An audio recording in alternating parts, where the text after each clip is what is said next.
Seja muito bem-vindo ao documentário IPI do Cambuci, a história dos 70. Gostaríamos de convidar vocês a nos acompanhar nessa viagem do tempo. E nossa história começa bem aqui, num dos bairros mais antigos e tradicionais de São Paulo, o Cambuci. O bairro, localizado na zona central de São Paulo, recebeu esse nome por causa da fruta chamada cambuci, que antigamente era abundante na região.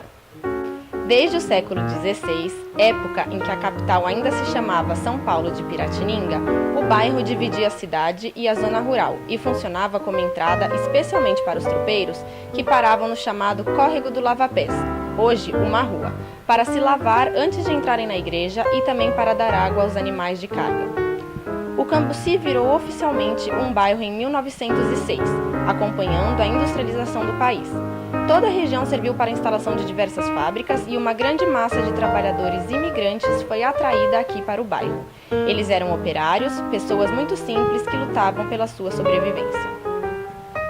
Os anos 20 se caracterizaram como um período de efervescência revolucionária e o bairro participava ativamente deste movimento. A famosa delegacia do Cambuci, inclusive, era destino de sindicalistas, comunistas, anarquistas e outros agitadores sociais, e ficou até conhecida pelas torturas aos presos políticos da Primeira República. Muitos imigrantes que aqui residiam vinham de países tradicionalmente católicos, e o bairro carregava essa raiz religiosa. A conhecida Paróquia de São Joaquim do Cambuci foi instaurada em 1895 e até hoje funciona na igreja de Nossa Senhora da Glória, na Lacerda Franco. Estamos agora em 1922, o ano do centenário da independência do Brasil. Aqui, na José Bento, foi onde tudo começou para a IPI do Cambuci. Um homem chamado Manuel Messias, membro da primeira igreja presbiteriana independente de São Paulo, por iniciativa própria, alugou um salão para realizar cultos no bairro. Nossos documentos descrevem que o primeiro sermão aqui realizado teve como texto base João 2,13 e podemos imaginar que esse grupo era composto de apenas 10 ou 12 pessoas. Estava assim instaurado o primeiro ponto de pregação evangélica do bairro do Cambuci. A igreja ficou pouco tempo no endereço anterior. Ainda sob a liderança de Manuel Messias nos trabalhos, em janeiro de 1923, a congregação se mudou para o número 707 da histórica rua Barão de Jaguara, bem aqui onde estamos.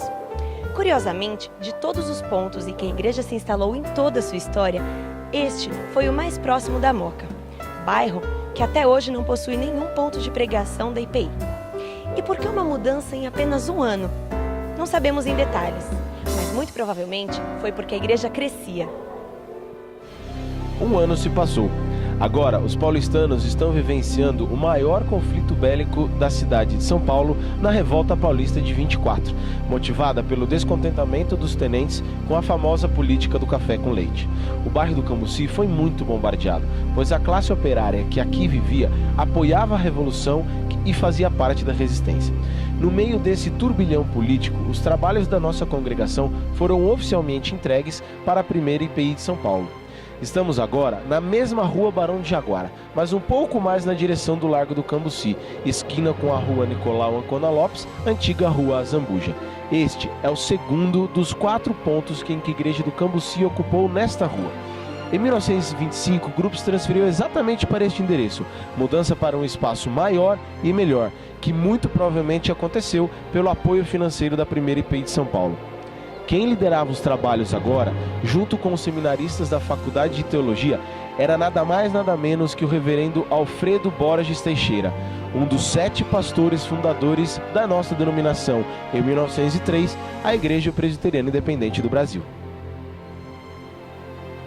Apesar da crise que se instalou em todo o mundo após 1929 com a quebra da Bolsa de Valores, na nossa congregação a história era diferente. Crescemos muito neste período. Em 1933, os cultos se mudaram para este endereço na rua Barão de Jaguara, quase no Largo do Cambuci. É uma mudança muito estratégica. A congregação saía da periferia do bairro para estar próximo do centro comercial, onde tudo acontecia. Hoje, como vocês podem ver, o local abriga um estacionamento, mas na época era um amplo salão alugado que muito provavelmente era antes algum tipo de armazém ou fabriqueta. Foram 25 anos neste endereço. E E foi bem aqui, em 28 de dezembro de 1946, que 28 membros solicitaram ao Presbitério de São Paulo a organização oficial da igreja. E no dia 16 de março de 1947, mais exatamente às 10h40 da manhã, é oficializada a criação da Igreja Presbiteriana Independente do Cambuci. Alguns meses depois da organização, em outubro, a IPI do Cambuci se reuniu aqui em sua primeira assembleia para tratar da aquisição de um espaço para o templo da igreja. A proposta recebeu total apoio e se iniciou um período de forte campanha de arrecadação. A igreja possuía os recursos para comprar o terreno, mas não para a construção do templo. Estamos ainda na Barão de Jaguara, número 1140, no terreno adquirido. A igreja permaneceu aqui durante bastante tempo, entre 1952 a 1980. Na época, ela media 10 por 38, e este seria o quinto endereço da nossa igreja. A pedra fundamental foi, na verdade, colocada em 1951. Na urna desta pedra fundamental estavam uma Bíblia, inários, uma fotografia dos representantes do Conselho, um exemplar da Constituição e Ordem da IPI do Brasil, um exemplar da Confissão de Fé e Catecismo de Westminster, uma edição do jornal da UMP, O Escudeiro, jornais evangélicos e seculares e diversas moedas, dos tempos dos 1000 réis. Este foi oficialmente o primeiro templo da IPI do Cambuci. Para a grande festa de inauguração e consagração deste espaço, foi feito e distribuído um histórico convite. Olha só o que dizia o convite. Alegrei-me quando me disseram, vamos à casa do Senhor. A Igreja Presbiteriana Independente do Cambuci tem o grato prazer de convidar Vossa Excelência e Excelentíssima Família para assistirem à inauguração e consagração do seu templo, a Rua Barão de Jaguara, número de 1140, no domingo, dia 16 do corrente, às 20 horas. Será orador oficial dessa solenidade o reverendo Dr. Jorge Bertolazzo Stella, pastor da Primeira Igreja Presbiteriana Independente de São Paulo. Aguardamos a sua honrosa visita. Desde já, agradecemos. Saudamos fraternalmente o Conselho da Igreja. São Paulo, 1º de março de 1952. Mas, no ano seguinte da inauguração desse novo templo, a IPI do Cambuci foi sacudida por uma crise muito violenta. O movimento pentecostal dividiu a nossa comunidade e quase todos os membros deixaram a igreja para aceitar novos padrões de doutrina e prática eclesiástica. Apenas um pequeno rebanho de 13 pessoas permaneceu na nossa comunidade. Das cinzas, a IPI do Cambuci teve que aos poucos recomeçar seus trabalhos de recuperação. Em 1955, o presbitério enviou um pastor do Paraná ainda desconhecido por todo mundo. O nome dele, Reverendo Jair Ribeiro de Melo, que permaneceu aqui por 25 anos. Ele liderou a igreja durante o período de grande desenvolvimento nos anos 60, quando ela chegou a ter por volta de 250 membros. Mas o Reverendo Jair ainda tinha em seu coração planos maiores. Aqui, neste mesmo endereço, em 1966, aconteceu a inauguração de um segundo templo muito bem construído.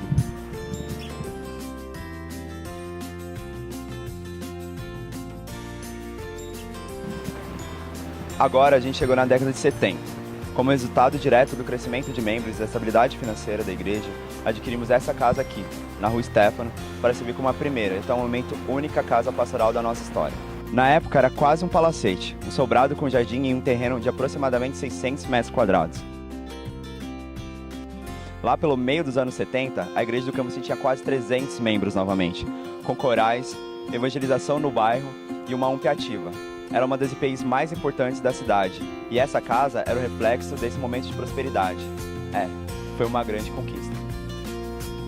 Bem no final da década de 70, a casa pastoral e a nossa propriedade na Rua Barão de Jaguara foram vendidas. O trânsito e o barulho na rua eram intensos e a via era muito estreita, ficava difícil até para os carros estacionarem. O bairro já tinha se transformado muito e a igreja queria se mudar para um lugar mais residencial e melhor. Além disso, recebemos uma oferta irrecusável para vender o terreno da igreja. Depois dessa venda, nossa história continua aqui, na Rua Gaspar Fernandes, em 1980, no endereço mais distante do centro do bairro que a IPI do Cambuci se instalou. Aqui era um edifício novinho e alugado pela igreja. No piso inferior ficava a escola dominical e o gabinete pastoral. No piso superior ficava o templo. Várias adaptações foram feitas para receber a igreja, e frequentadores da época diziam inclusive que o lugar ficou muito bonito. Mas em um ano, outra crise aparece. Muitos irmãos foram embora do Cambuci em solidariedade à saída do pastor, e a igreja se viu mais uma vez enfraquecida no número de membros e na situação financeira. A igreja não era dona do templo na Gaspar Fernandes e o aluguel do salão começou a subir demais. Como se isso não bastasse, o Brasil passava por uma das piores inflações da história, e os fundos adquiridos com a venda do imóvel, aquele da Barão de Jaguara 1140, começaram a se desvalorizar muito rapidamente. Com esse cenário, o conselho da igreja saiu para procurar um novo imóvel e em 1982 encontrou esse lugar aqui. Todo o dinheiro foi usado na compra de um terreno nesse endereço que com certeza você conhece muito bem, Avenida Lacerda Franco, 646.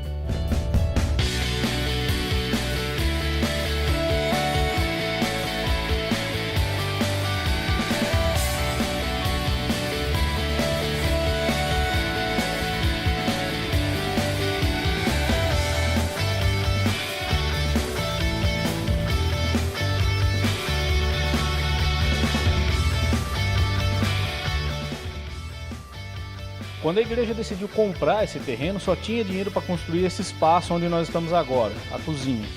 As obras começaram em 1984, 2 anos depois da compra. Assim que esse piso ficou pronto, a igreja saiu do prédio alugado e fazia os encontros aqui mesmo. E depois que o piso superior foi finalizado, o grupo subiu e fazia as reuniões onde hoje é o Salão Social, que na planta original era para ser um estacionamento. Em 1985, acontece uma grande mobilização para a construção desse terceiro pavimento. As senhoras da igreja se juntaram, fizeram bazares, almoços beneficentes e campanhas para arrecadar fundos para a construção. E um personagem é importante ser destacado, o presbítero Lauro Ferreira Júnior. Ele coordenou o planejamento, gerenciou as obras e sempre soube motivar todo mundo. A igreja deve muito a esse irmão. E finalmente, em 1986, acontece a consagração desse templo, com mais de 600 pessoas presentes na celebração.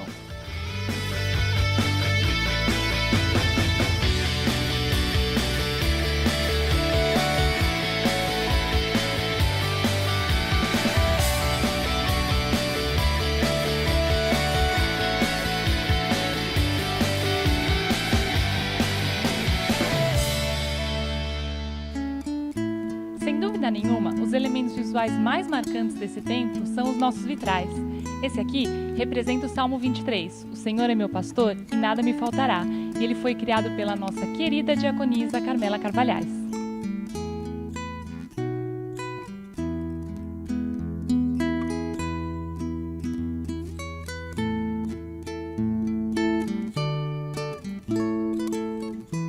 Os outros 10 vitrais circulares, espalhados pelas laterais da igreja, foram idealizados pelo reverendo Heber Ferreira Silveira Lima.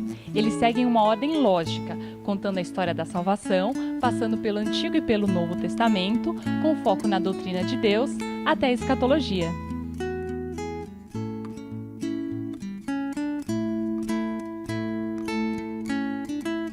Os primeiros 4 vitrais são inspirados nas páginas do Antigo Testamento. O primeiro é a sarça ardente, que é o símbolo da presença e poder de Deus e também do presbiterianismo. O segundo vitral, a Lei de Deus, que tem uma inscrição em latim Lex Dei, retrata a entrega das tábuas da lei, a palavra de Deus, a todos os homens. O terceiro exalta o leão de Judá, o descendente de Davi, o Cristo herdeiro do trono eterno. O quarto vitral focaliza o Messias, o Cordeiro de Deus, o ressurreto. Todos os próximos fazem referência ao Novo Testamento. O quinto vitral, a pomba, simboliza o Espírito Santo, que desceu sobre Cristo em seu batismo, o mesmo que hoje impele a igreja. O sexto tem a palavra peixe em grego bíblico, onde cada letra codifica a frase Jesus Cristo, de Deus o Filho e Salvador. O peixe era símbolo usado para identificar os seguidores de Jesus Cristo nos primeiros séculos de nossa era. O sétimo vitral, 2 letras gregas sobrepostas, Chi e Rho, são as consoantes iniciais do nome de Cristo, um símbolo cristão do 3º século. O oitavo traz a Eucaristia, a ceia do Senhor, representando os sacramentos cristãos. O pão e o vinho são símbolos do corpo e do sangue de Cristo.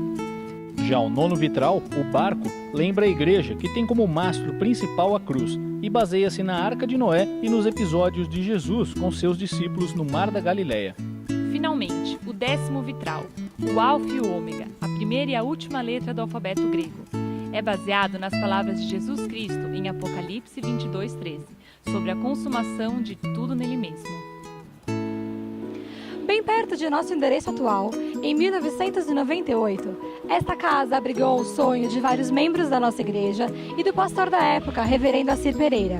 Nela foi criada a ABECAM, Associação Beneficente do Cambuci, mantenedora do Lar Boa Semente.